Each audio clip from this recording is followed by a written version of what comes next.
कि हमारी हर जगह फोन टैप, टेलीफोन टैप, घर टैप, नौकरों को भी इन्होंने खरीदने की कोशिश की। अभी तो वो ऑडियो टेप निकल रही है कि प्राइम मिनिस्टर के ऑफिस में वो भी टैप हो रहा था। मैं अपनी एजेंसी से पूछता हूं कि क्या तुम्हारा ये काम रह गया है कि अपने ऊपर, लोगों के ऊपर जासूसी करो?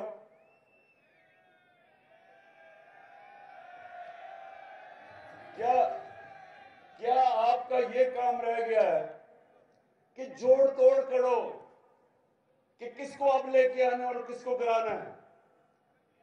क्या आपको कोई फिक्र मुल्क की है या नहीं है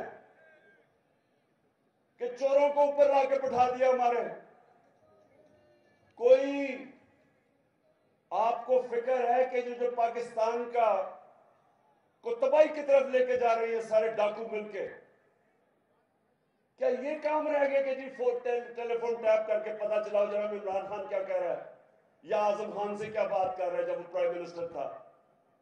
घर के फोन टैप कर रहे हैं, लोगों को डरा धमका रहे हैं। कभी इनको पकड़ लेते हैं सोशल मीडिया को, लोगों की, तुमने ये क्या कह दिया? लोगों को टेलीफोन कर करके धमकियां देते हैं। मीडिया के ऊपर पूरा क्रैकडाउन किया हुआ है। मैं वो ह्यूमन राइट्स वाले लोगों से पूछता हूं कि किधर छुप गए हो आप? नजर नहीं आ रहा कि पाकिस्तान में आजादी राय का गला गूंदा जा रहा है? हमारे जमाने में तो शोर मच जाता था कि ओहो इमरान खान क्या कर रहा है। एक टीवी चैनल बताओ जो हमने बंद करने की कोशिश की?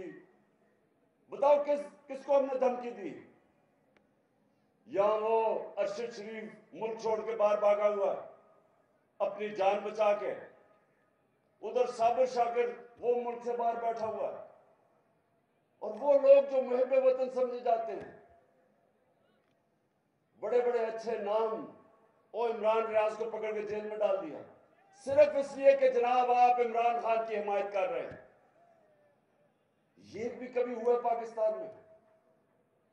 और सिर्फ ये कोशिश कर रहे हैं कि किसी तरह हम इन चोरों को मान जाएं जो 30 साल से मुल्क को लूट रहे हैं। ये चाह रहे हैं कि हमें डरा धमका के किसी तरह इनको कबूल करवा लें।